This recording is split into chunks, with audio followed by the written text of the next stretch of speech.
Opa pessoal, aqui é o Carlos. Eu tô ainda trabalhando no vídeo de Risk 5.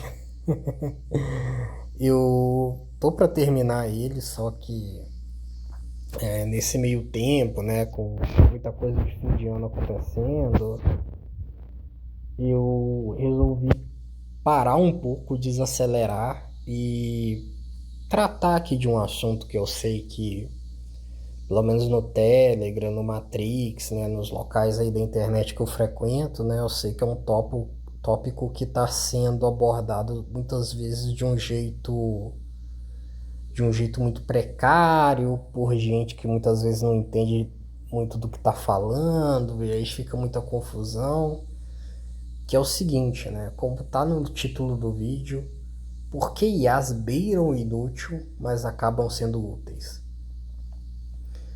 Eu quero que vocês imaginem o seguinte: tem uma pessoa que ela não está acostumada a lidar com o computador, vamos dizer assim, e essa pessoa ela não sabe editar uma imagem.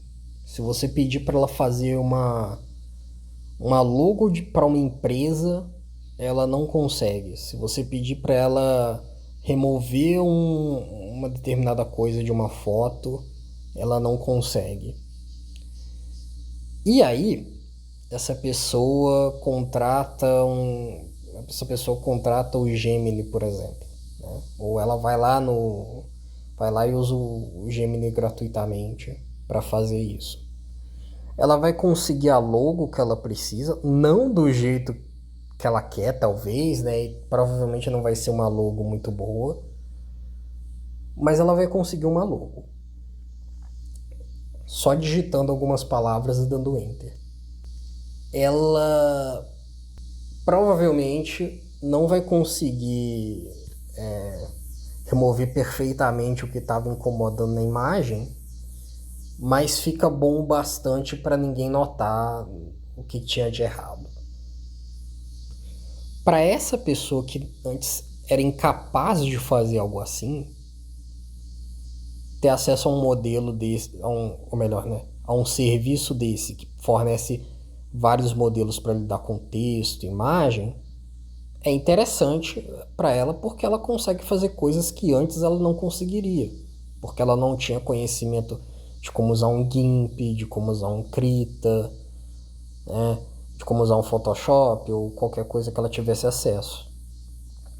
Então, para ela é muito interessante isso, porque ela consegue fazer uma coisa que qualquer pessoa 20 anos atrás, que não tivesse conhecimento desse tipo de coisa, não conseguiria fazer. Só que aí vai ter gente argumentando aí, né, pela internet, que mas então a IA vai substituir o designer.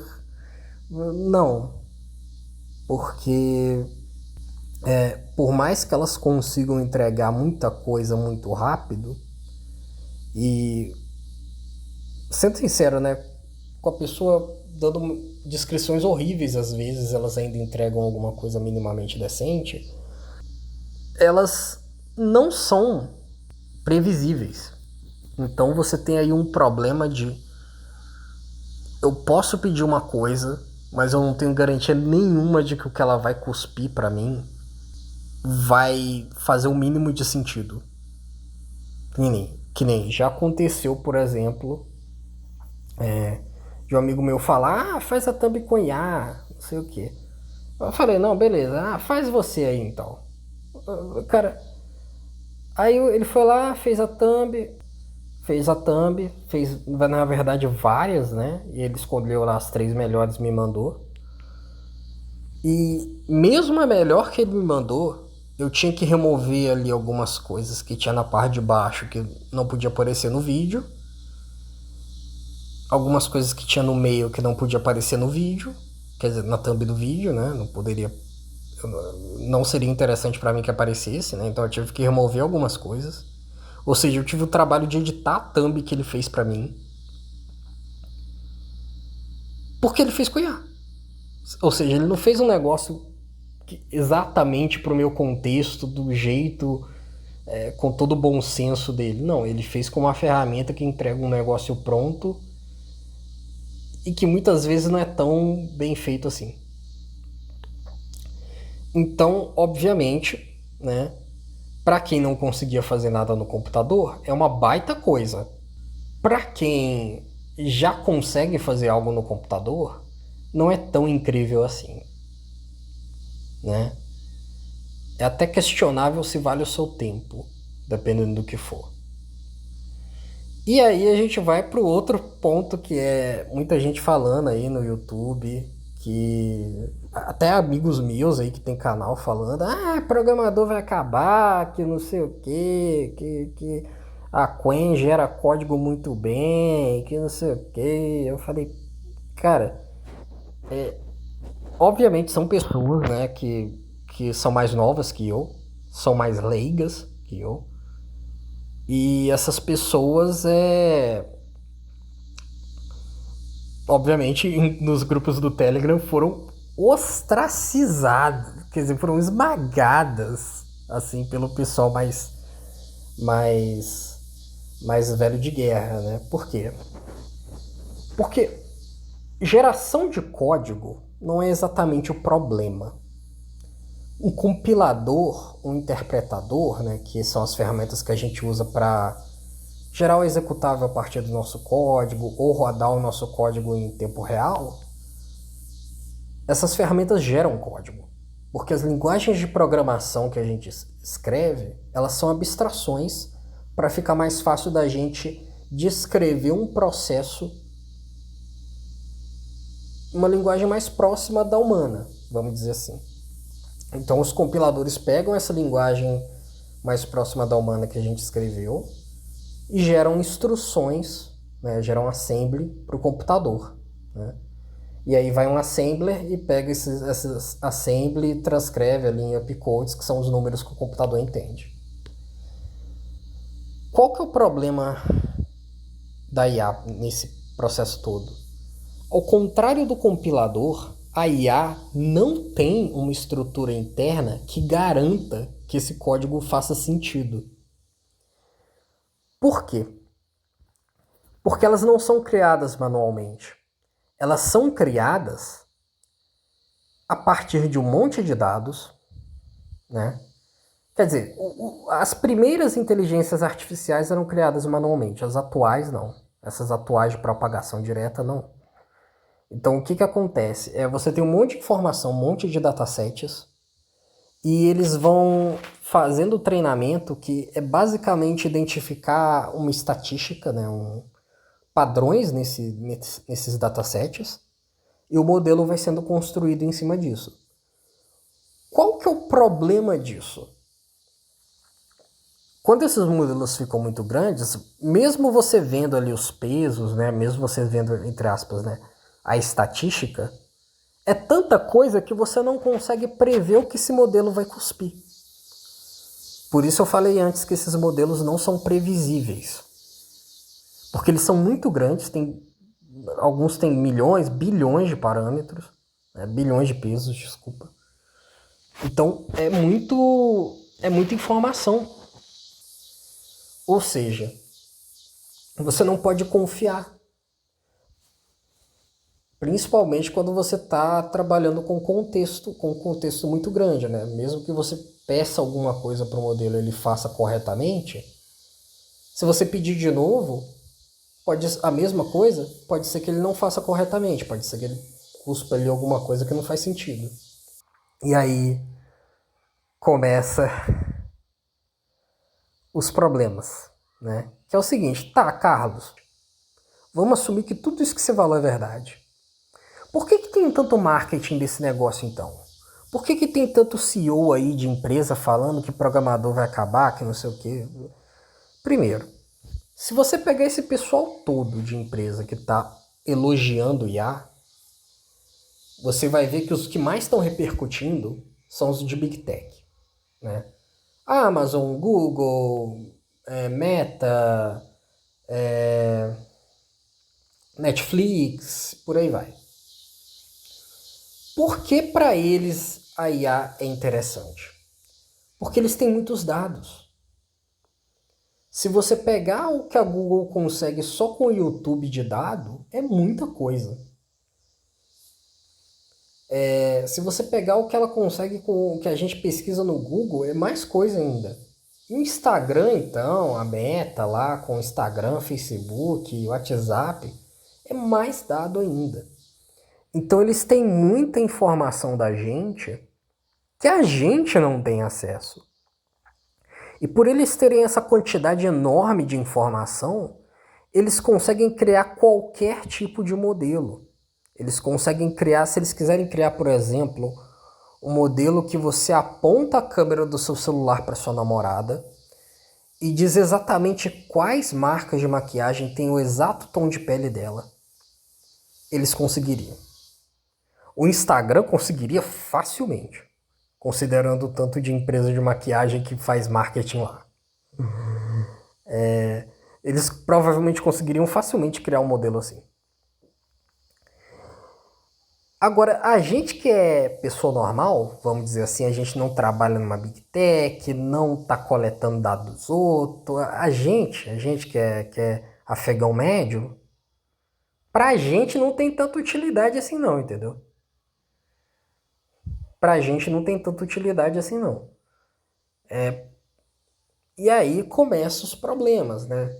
Pô, se a Big Tech tá querendo divulgar IA, porque ela vai ficar fazendo produtos em cima disso, ou no caso das empresas de hardware, por exemplo, como a Nvidia, né? Estão vendendo hardware para isso. Então, o que essas pessoas falam não é muito confiável, né? O que essas pessoas estão falando desse assunto não é tão confiável. E realmente não é. Realmente não é. Realmente não é tão confiável. E você tem que sim filtrar o que esses donos de empresa falam. Porque muitas vezes eles não estão falando para você. Eles estão falando para os acionistas. Eu, por exemplo, eu invisto no Itaú, eu invisto na Embraer, eu invisto na VEG, eu invisto na Kepler Weber. Pô, eu se tivesse uma quantidade absurda de ações de qualquer uma dessas empresas, eu estaria falando qualquer coisa que desse vantagem a elas. Porque é interessante. Se você consegue fazer os acionistas se interessarem por aquilo ou criar uma expectativa enorme naquilo, você está literalmente arrecadando capital para a empresa. Se eles estão falando isso para ganhar dinheiro, então eles não têm compromisso com o que eles estão falando para a gente que é consumidor, né? Se o cara fala, se os caras fazem reunião para dar um relatório para acionista, querendo criar uma expectativa na cabeça do acionista que provavelmente não vai acontecer, imagina eu que sou consumidor. Eles devem estar chutando o balde para mim, né? E sim, eles estão. Esse é o ponto. É por isso que você não devia levar tão a sério esse boom das IAs, porque obviamente vão ter ferramentas úteis, sempre tem. Até quando o Bitcoin estava muito popular, surgiram ferramentas envolvendo blockchain bem interessantes. O próprio Odyssey, né, que é uma plataforma de vídeos, é bem interessante. Ele tem seus problemas, mas é uma coisa bem interessante. Quando rola esse tipo de boom assim de alguma tecnologia, você tem que filtrar ali o que é útil para você e acabou, entendeu? Não ficar com essas pira aí de que você tem que tentar ganhar dinheiro com isso, ou que se você não entrar nisso você vai estar em desvantagem. Isso é muito raro de acontecer, né? Geralmente quem está criando essa vibe toda é o marketing das empresas, né? E essa vibe passa. Essa vibe passa. Como a do Bitcoin passou, essa de IA vai passar. Muitas ferramentas novas vão continuar aí, assim como aconteceu com o Bitcoin, com criptomoedas, blockchain, né? Muitas ferramentas vão continuar aí, mas a sua vida não vai acabar, né? Se você não entrar nessa pira. E um outro motivo pelo qual eu acho que muitas dessas ferramentas vão ficar é que a gente passou por uma época em que teve um grande crescimento, um grande crescimento na geração de conteúdo. Por quê? Porque antigamente você tinha basicamente revista, jornal, livro, TV e rádio. Hoje em dia você tem a internet. E para piorar, você tem a internet em todos os lugares com o celular. Ou seja, a maior parte da população está consumindo conteúdo com uma facilidade absurda. Tanto que outros veículos de informação estão migrando para a internet. Migraram já, né? Para a internet. A coisa, ela não mudou no sentido da natureza dessa produção de conteúdo, porque se você pegar, por exemplo, um podcast, é basicamente um programa de rádio, né? Só que geralmente restrito a convidados ou a um assunto específico. E você tem, por exemplo, os vídeos do YouTube, esses vídeos mais longos, que parecem basicamente um documentário da TV, né? E você tem os vídeos mais curtos, que são como se fossem aqueles programas mais curtos que a TV colocava para completar o horário, né? Então não mudou tanto assim a natureza do conteúdo que é produzido, e sim a quantidade. Porque o computador facilita produzir, qualquer celular tem uma câmera, celulares estão muito acessíveis. Então é muito fácil para qualquer um hoje em dia produzir conteúdo. Tanto que há quem diga, né, por exemplo, o Rodrigo Baltar, né, tem aí uns 200 mil inscritos, ele vive falando, cara, você tem que produzir conteúdo, você tem que ter um canal, você tem que fazer vídeo de alguma coisa. Porque tá todo mundo na internet, né? Então você também tem que estar. Porque hoje é um diferencial você, por exemplo, ser um programador que tem um canal, ou você ser um médico que tem um canal. Mas daqui a pouco, pode ser que no futuro você não ter um canal ou você não ter nenhum veículo online, você não ter nenhum meio de comunicação online, possa ser uma coisa negativa. Por exemplo, você tem que ter pelo menos um e-mail, né? Se você é programador, você tem que ter pelo menos um e-mail. Até aí tudo bem, e-mail tranquilo, qualquer um tem. WhatsApp, mas há empresas que elas dificilmente te contratam se elas não conseguem achar nada de você online. Mas esse crescimento na quantidade de conteúdo que é produzido, ele vai continuar porque as pessoas vão começar a usar a IA para fazer thumb, ou vai às vezes pegar as ideias que tem e usar a IA para gerar roteiro. Ou então pior, né? Como estão fazendo aí, né? Vídeos inteiramente feitos em IA, né? Às vezes o cara queria até fazer um vídeo daquele assunto mesmo, mas ele preferiu fazer com IA porque é mais prático, né? Eu espero que todo mundo tenha um feliz ano novo e que dê tudo certo aí no próximo ano para vocês. Comentem aqui embaixo o que vocês pensam de IA no geral, né? Se vocês usam alguma dessas ferramentas. Se vocês acham que as empresas que estão dependendo de IA agora, se elas vão quebrar, né? Comentem aí embaixo.